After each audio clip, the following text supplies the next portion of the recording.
అందరికీ హాయ్ అండి. Welcome to cook in kitchen. ఈరోజు ఈ వీడియోలో మనం డాబా స్టైల్లో ఫిష్ కర్రీ ఎలా చేయాలో చూద్దాం. ముందుగా ఫిష్ ముక్కలు బాగా నీట్గా కడుక్కోండి. కొంచెం ఉప్పేసి కడగండి, స్మెల్ రాకుండా ఉంటుంది.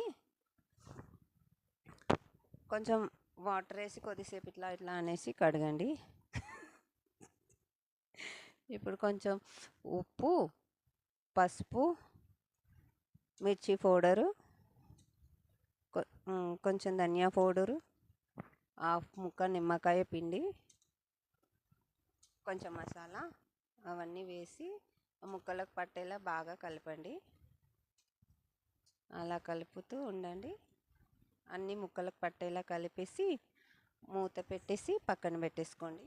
ఇప్పుడు మనం కర్రీ కోసం ఆనియన్స్ కాల్చి రెడీ పెట్టేసుకుందాము.